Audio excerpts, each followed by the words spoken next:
Faustino de Sinash presenta a Adriano Corrales, escritor y dramaturgo costarricense. Buenos días, Adriano Corrales, escritor en la mayoría de los géneros, es el invitado esta mañana por Revista Cultural Besania. Adriano nos va a hablar sobre el cuento universal. Buenos días, Adriano. Qué gusto tenerlo de verdad aquí. Buenos días, Faustino, y muchas gracias por la invitación, muchas gracias por el espacio y por la oportunidad de poder conversar de lo que uno ama y de lo que a uno le apasiona. Gracias. Gracias. Mira, ¿qué nos puedes decir del cuento en general? Bueno, mira, yo creo que el cuento es como la base de toda la literatura, ¿verdad? Uh-huh. Entonces, hay una discusión allí que fue primero, si el poema o el cuento. Lo que pasa es que la necesidad de contar historias, la necesidad de contar historias o de preservar historias está presente desde que la humanidad aparece, seguramente. Uh-huh. Y es muy probable que esas historias se contaran de una manera tal que permitieran su permanencia en el tiempo, porque en ese momento no había escritura, es decir, el ser humano no había alcanzado todavía la escritura y no alcanzaba a fijar esos cuentos para la posteridad. Entonces había que recurrir a una serie de técnicas para la memoria del ser humano, para conservar a través de la tradición oral esas historias que se contaban. Entonces el cuento, digamos, es como la base, digo yo, de todo el quehacer literario. Y las técnicas que se usaban era, por ejemplo, que tuviera musicalidad, ritmo, y allí aparecen los versos y allí aparece el poema. El poema incluso que se musicalizaba para ser contado. Ya sabemos que las grandes tradiciones, pongamos la griega antigua para no ir muy lejos, ¿verdad? Los grandes textos o poemas épicos como la Odisea y la Ilíada estaban diseñados para ser contados, escenificados y cantados con instrumentos musicales. Y probablemente antes de eso hubo mucho más experiencia de contar historias a través de la representación escénica. Recordemos que ya en Grecia, por dicha, existió un señor llamado Homero que pudo fijar en la escritura esos poemas épicos que estaban hechos para ser contados, porque si no se hubieran perdido. ¿Cuántas historias podemos haber perdido, verdad? Es el caso, por ejemplo, de la literatura precolombina, nuestra americana, que fue destruida porque los formatos en donde se guardaban eran muy frágiles y se perdieron por la conquista y luego la colonia. Sin embargo, se conservó muchísimo en la tradición oral. Para Centroamérica, por ejemplo, es importantísimo el Popol Vuh o Pop Vuh, como dicen los lingüistas nuevos, o el Rabinal Achí, que son, digamos, piezas literarias precolombinas que se fijaron en la mente de los indígenas y que alguien después pudo transcribir y se conservaron. Entonces, de tal modo que el cuento es para mí la base de toda la literatura, porque es el hecho concreto de contar una historia que tenga acontecimientos importantes y que tenga un conflicto que genera una acción dramática y que le produce esa tensión que tiene todo cuento. Okay. Para no extenderme mucho por ahí. Ok. Adriano, como docente que sos durante todos estos años en literatura y en teatro, ¿qué nos decís del cuento propiamente en Costa Rica? Bueno, el cuento en Costa Rica tiene una tradición muy importante, ¿verdad? Creo que de los primeros escritores es Manuel Argüello Mora, que se considera nuestro primer novelista, ¿verdad? Y que es anterior a lo que se consideraba como el nacimiento de la literatura costarricense con Joaquín García Monge o con estos clásicos de principios del siglo XX. Manuelito Mora tiene algunos textos que todavía no sabemos si son novelas cortas o cuentos, por ejemplo, Elisa del Mar o La Trinchera, ¿verdad? Que son textos muy importantes para el origen de la literatura costarricense. Y bueno, luego a partir de ahí van a aparecer lo que hoy son los clásicos nuestros, ¿verdad? Joaquín García Monge con un relato como El Moto, ¿verdad? Que también está en esa tesitura, si es un cuento largo o si es una novela corta, es una discusión que no acaba. Pero entonces aparece Magón y sobre todo Ricardo Fernández Guardia, que son los primeros cuentistas junto a otros, claro está, incluido Carlos Galline, pero Magón es el que se oficializa como el cuentista que origina, digamos, toda una tendencia que es el costumbrismo, y creo que eso le ha hecho mucho daño a la literatura costarricense, porque se privilegió con Magón y su primo, Aquileo Echeverría, un costumbrismo que de alguna manera era muy ingenioso, muy irónico, muy bien construido a veces, pero que tenía una tara que era la chota sobre el ser costarricense, sobre todo sobre el campesino, lo que se conocía como el concho, de ahí vienen concherías de Aquileo.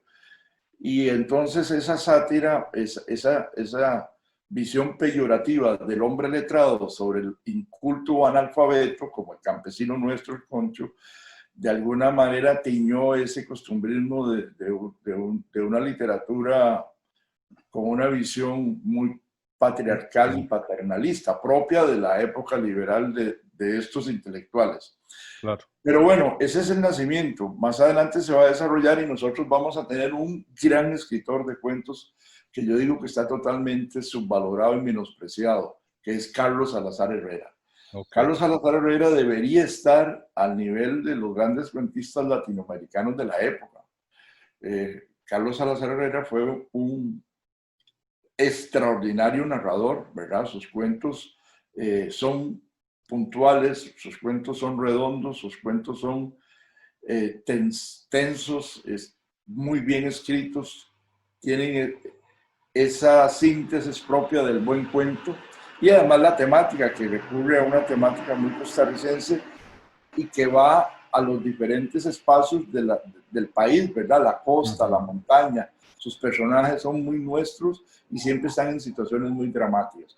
Uno podría ponerlo a la par de Horacio Quiroga. Lo que pasa es que los costarricenses siempre nos valorizamos, ¿verdad? Siempre nos ninguneamos o nos derruchamos el piso.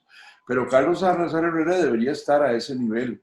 Entre los grandes cuentistas centroamericanos, al lado de un Salarrué, por ejemplo, y mucho más. Y yo creo que es un precursor de grandes cuentistas, sin que lo haya conocido seguramente, pero ahí está como el humo de un Juan Rulfo, por ejemplo. Entonces yo creo que Carlos Salazar Herrera es el maestro, digamos, el padre real del cuento costarricense moderno, digamos. Y bueno, a partir de Carlos Salazar Herrera tenemos grandes cuentistas, como Fabián Dobles, el mismo Joaquín Gutiérrez, que tiene también una obra de arte que se llama La hoja de aire, que para mi gusto es un cuento, pero bueno, se presenta como una novelita corta. Y algunas de nuestras narradoras, como Yolanda Auriamuno, que incursionaron en el cuento, lástima que su obra se perdió casi toda, pero que era una muy buena narradora, hasta llegar a mujeres como doña Carmen Naranjo, ¿verdad? La misma Carmen Lira, una gran narradora, ¿verdad? Bueno, y toda esta gente de la generación del 40, al lado de Carlos Salazar Herrera, Carlos Luis Fallas, ¿verdad? No solo gran novelista, sino un gran cuentista. Esos tres cuentos posteriores que nos deja, que son obras de arte también, El Taller, ¿verdad? Todos esos cuentos de Carlos Luis Fallas son también la base del cuento moderno costarricense. Y hemos tenido cultores muy buenos, llegando a cuentistas como Fernando Durán Ayanegui, o gente más contemporánea como vos mismo, Faustino. Lo que pasa es que el cuento es muy extraño, ¿verdad? Pero a nivel de la promoción del libro ha sido muy difícil la distribución y promoción de la lectura del cuento, ¿verdad? Siempre la novela está como por encima porque la novela es como más eficaz en ese sentido, y la poesía, que también es otro género menor en términos de distribución y de promoción. Ujú. Sin embargo, perdón, tengo para mí que la poesía se distribuye más porque hay lecturas de poesía, hay recitales, hay Claro, festivales de poesía, claro. pero hay muy poco festival de cuentos. Lo que se ha desarrollado ahora son los cuentacuentos, que es muy interesante porque Sí, algunos de estos cuenteros promocionan a algunos cuentistas, pero generalmente son producciones de ellos. Pero un festival del cuento no existe, ¿verdad? sí. Y creo que entonces eso menosprecia un poco la producción del cuento en términos del disfrute de un lector que podría ser mucho más amplio, ¿verdad? Claro. Ahora bien, Adriano, ¿y el cuento centroamericano, desde tu Bueno, perspectiva? yo creo que sí, Centroamérica tiene una gran tradición cuentística, ¿verdad? Empezando por Guatemala desde la colonia, y ahí encontramos algunos narradores importantes, ¿verdad? Hasta que aterrizamos, digamos, a la época de oro de la literatura guatemalteca con Miguel Ángel Asturias, que además era un buen cuentista y un gran narrador, un buen Ujú. cronista, bueno, además de tremendo novelista, ¿verdad? Lo mismo en El Salvador, hay una gran tradición del cuento, ¿verdad? Cuya cúspide es Salarrué, que es el gran maestro, digamos, del lenguaje popular salvadoreño y de la construcción de esos personajes desarraigados y desarrapados que tiene Salarrué. Y luego en Honduras también hay muy buenos narradores. Ha habido una tradición del cuento muy importante en Honduras, que nosotros no conocemos. No Honduras se es un conoce. país muy extraño. Honduras es como el país más olvidado de Centroamérica y es el país que más sufre a veces, incluso los embates de la naturaleza, ¿verdad? Sí, Es un país muy interesante que tiene una literatura muy propia, pero muy endogámica. Un poco se parece a nosotros, solo que en Honduras todos le hemos dado la espalda. Todo el mundo habla de Salvador, Guatemala y Nicaragua, que tiene una gran tradición poética. En Nicaragua es la poesía, digamos, la columna vertebral de la literatura nicaragüense. Sin embargo, tienen muy buenos narradores también, ¿verdad? Tienen muy buenos narradores. Y hay ejemplos, bueno, que se cristalizan un poco con Sergio Ramírez Mercado. Y en Panamá también, en Panamá hay una tradición cuentística muy interesante, que arranca con sus clásicos novelistas. Hasta hoy en día yo siento que hay gente, sobre todo mujeres, escribiendo un muy buen cuento en Panamá. Y bueno, en Costa Rica ya hablamos. sí. Pero lo que pasa, volvemos a lo mismo, que la industria del libro y la promoción del cuento está como más limitada porque se prefiere la novela y en menor grado la poesía. Y el cuento ha quedado ahí como en un olvido, ¿verdad? En una poca sintonía, y sin embargo hay mucha gente escribiendo cuento y publicando cuento, que es lo Ok. extraordinario y lo extraño a la vez, ¿verdad? Sí, Sí. sí. Ahora bien, Adriano, como viajero que vos has sido y como estudiante de la Unión Soviética en su momento, que estudiaste allá, ¿qué nos decís de esa otra parte rusa literaria europea? Bueno, es una buena pregunta, ¿verdad? Sí, la literatura rusa es una literatura de una tradición muy profunda y tiene esa característica que ya ha señalado un poco, que es como una literatura de frontera, porque la literatura rusa bebe muchísimo de toda la tradición europea, Ujú. occidental, digamos, pero también bebe mucho de la parte oriental. Tiene una gran relación con los pueblos del oriente, mongólicos incluso, chinos, ¿verdad? Y toda la parte sur, que es Turquía y todo eso, tiene una gran influencia sobre la literatura rusa. Y entonces ahí se dan fenómenos desde un Gogol, ¿verdad? Bueno, para empezar con Pushkin, que es el padre de la familia de la literatura moderna rusa, que era un gran poeta, pero también un gran narrador, ¿verdad? Tiene Ok, excelentes narraciones, como La hija del capitán, por ejemplo, una extraordinaria narración. Y pasando por Gogol, que es uno de los grandes cuentistas fantásticos, ¿verdad? Ya desde el siglo XIX. Dicho sea de paso, Gogol fue como muy ayudado por Pushkin para ser reconocido en la capital, en San Petersburgo, porque Gogol venía de lo que hoy se conoce como Bielorrusia, más bien, Ucrania, perdón. Y luego, bueno, van a aparecer cuentistas extraordinarios como Anton Chekhov, que es el otro monstruo, ¿verdad? Del cuento breve, aunque tiene cuentos largos como La Dama del Perrito, pero que es ya toda una teoría que después va a retomar Ernest Hemingway y va a llevar a su máxima expresión el contemporáneo Raymond Carver en Estados Unidos, que es ese subtexto, que es ese cuento que va por debajo, como que la procesión va por dentro, ¿verdad? Y ahí estoy hablando de otros grandes escritores, entre ellos como Iván Turgenev, como el mismo Dostoyevsky, como el mismo Tolstoy, que eran tremendos cuentistas también.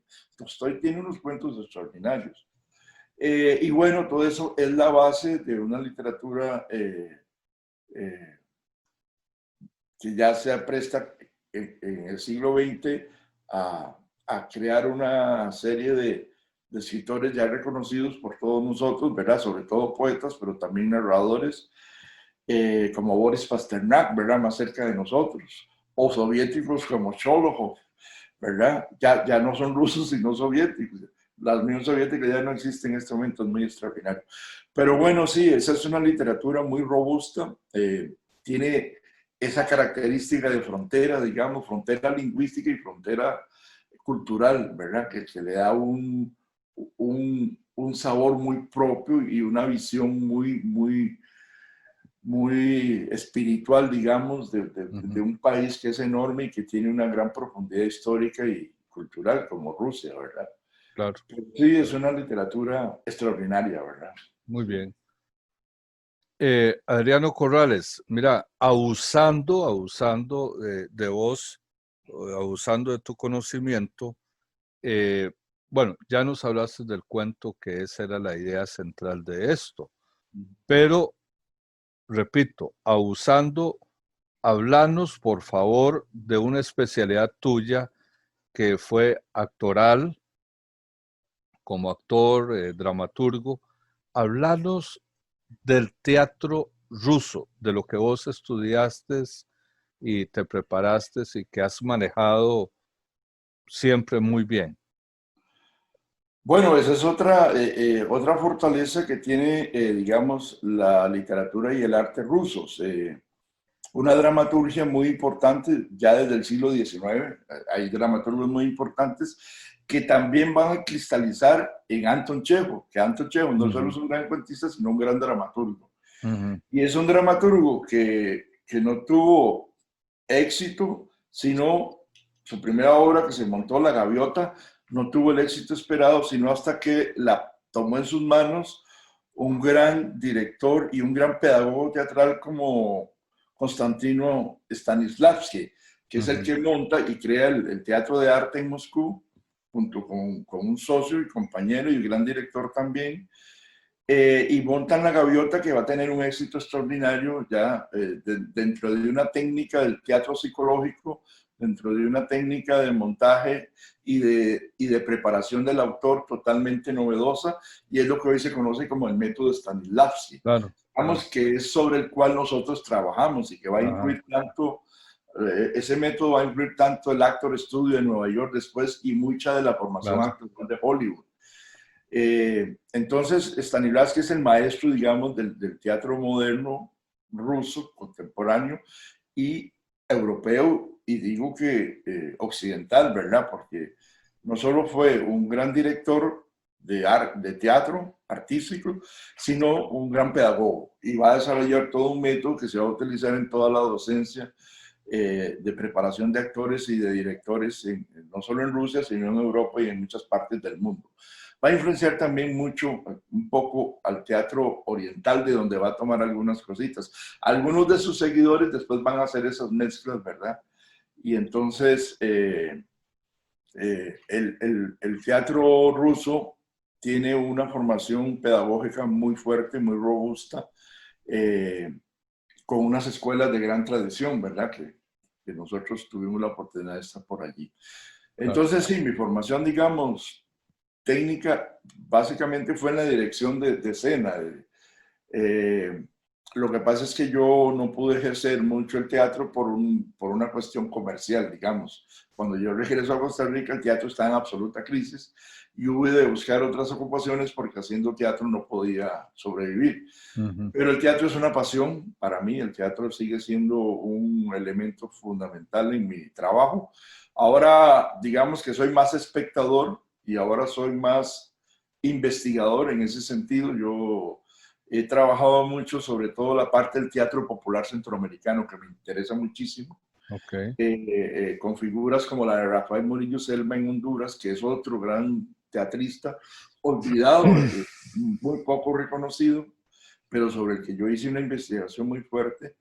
Y el teatro popular guatemalteco, nicaragüense, salvadoreño también, Claro. para no hablar del costarricense. Entonces ahora estoy más en ese plano de la investigación, de la crítica, pero también escribiendo teatro. Lo que pasa es que también el teatro tiene poca salida, ¿verdad? Porque Sí, sí, para un dramaturgo es verse puesto en escena. claro. Y es muy difícil, sobre todo en nuestra época y en estas condiciones, llevar a la escena la dramaturgia novedosa y nueva.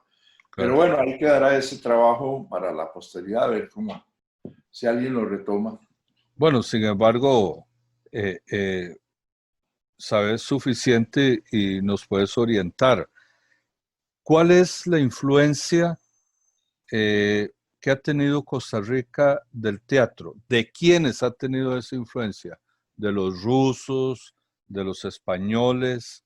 ¿De dónde Bueno, viene? en primera instancia yo diría que las primeras influencias nuestras son españolas, básicamente, ¿verdad? Ajá, La ok. formación técnica nos viene de las visitas que hacían colectivos teatrales españoles a los primeros teatros, como el Teatro Mora, ¿verdad? Ujú, O el Teatro Variedades después, y ya más tarde el Teatro Nacional y el Melico Salazar. Las primeras compañías que nos visitan son españolas, ¿verdad? ujú, Y muchos de esos actores se quedaron aquí trabajando y formando actores, o muchos costarricenses pudieron adquirir alguna formación técnica a través de ellos.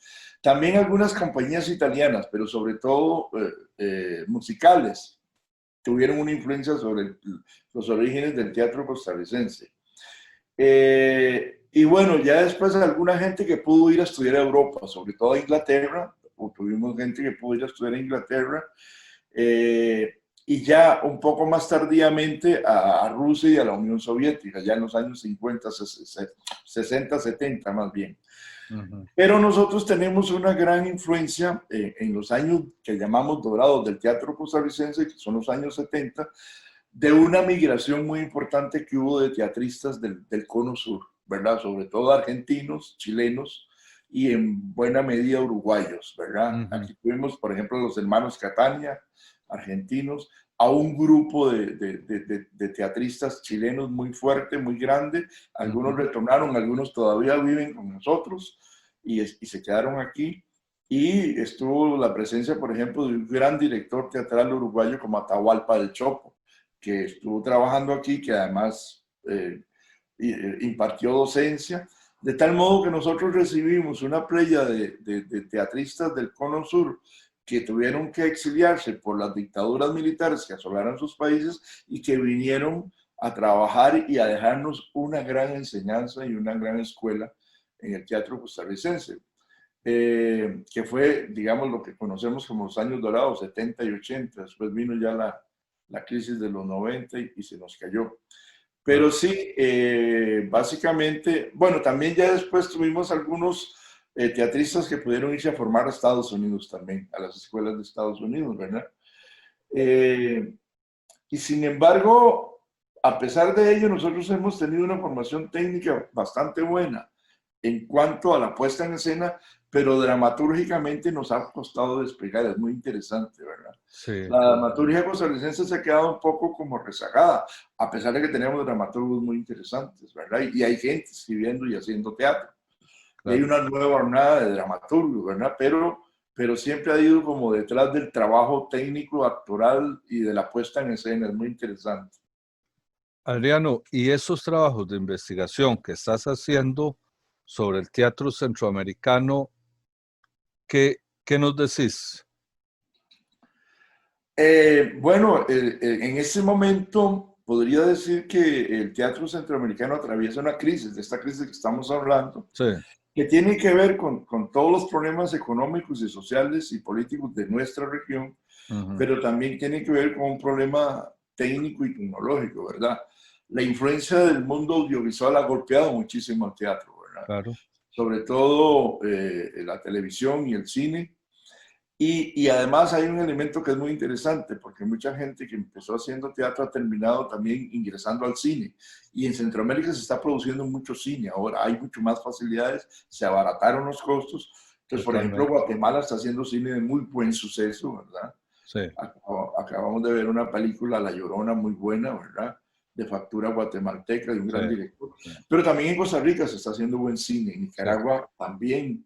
Es decir, que el cine también de alguna manera ha venido a ocupar el espacio teatral. Pero sin embargo, a pesar de todo ello, se sigue haciendo un teatro en Centroamérica muy importante a nivel popular. Hay una resistencia, digamos, teatral muy importante en todos los países, pero especialmente en Honduras, a pesar de lo golpeado que ha sido, especialmente en Guatemala y en Costa Rica. Nosotros tenemos un gran desarrollo del teatro popular, que a veces no lo sentimos, pero por ejemplo, en Punta Arenas todavía se conserva un festival de teatro de grupos aficionados que tienen niveles técnicos muy importantes, se llama La Chucheca de Oro. Por cierto, ahorita lo van a hacer o lo están haciendo virtualmente. Qué Entonces, bueno, muy qué bueno. Y entonces sí, hay una gran actividad teatral que a veces pasa desapercibida porque no circula por los canales oficiales o comerciales, pero que sí hay un teatro comunal muy fuerte y hay mucha gente haciendo teatro y escribiendo teatro también en Centroamérica. Perfecto. Adriano, muchas gracias por esta ilustración y solamente una última cosita que es, ¿nos darías una motivación para que haya una continuidad de escribir cuento y escribir teatro? Bueno, yo creo que sí, habría que, aquí es muy compleja, la motivación por supuesto es que la gente que está escribiendo no deponga las armas, que tenga ánimo y fortaleza, porque claro, yo sé que la gente que está escribiendo lo hace apasionadamente y no lo va a dejar de hacer y eso es muy importante. Pero lo que habría que hacer un esfuerzo aquí es dentro del sistema educativo y dentro del sistema cultural costarricense para propiciar mucho más la lectura del cuento y el visionaje del teatro desde los niveles escolares, ¿verdad? Yo creo que nosotros hemos perdido la posibilidad de no enseñar ni educar, sino de compartir literatura y arte teatral en las escuelas y colegios, de tal manera que el niño, el educando, el estudiante, se compenetre con eso haciendo, contando, escuchando, leyendo, actuando. Es decir, hay que darles los instrumentos, las herramientas básicas para que ellos sean los que produzcan. Y si eso lo lográramos hacer, que no se hace, entonces podríamos tener un desarrollo mucho mayor en términos teatrales y literarios. Estas son materias que se han cerrado en los colegios y en las escuelas, ¿verdad? Tenemos profesionales, pero no se les contrata para que trabajen en las escuelas o en los colegios, pero podría ser una materia de trabajo que no solo es formativa, sino que incluso es terapéutica, es lúdica, sobre todo en momentos como los que atravesamos, en donde los niños podrían tener una posibilidad de expresión mayor, ¿verdad? En espacios mucho más adecuados para su formación integral. Pero bueno, eso es una utopía, eso es un sueño. Sabemos que están recortando el Estado y lo primero que recortan siempre es la cultura y la educación. Porque para muchos teóricos de las nuevas economías neoliberales, la educación, las humanidades, la cultura no son rentables, ¿verdad? Y aquí lo que se trata es de hacer negocios y los negocios van por otro lado. Entonces es muy complicado, estamos en una encrucijada, pero yo creo que vamos a resistir. Hay mucha gente que está haciendo teatro, que está haciendo literatura, que está escribiendo, y hay muchos espacios como este que tenés vos, que yo te agradezco y que te admiro por esa constancia y esa insistencia por tener presencia para muchos escritores, narradores, y que además tengan contacto con el público. Es muy importante, muy importante. Estos espacios son muy importantes y necesarios. Adriano, muchas gracias por este gran rato. Te da Revista Cultural Besania. Y bueno, nos estamos viendo en el camino. Muchas gracias Adriano. a vos, Justino. Muchas Pura gracias vida. a la revista. Y nos estamos viendo, como vos decís. Que estés Pura bien. vida.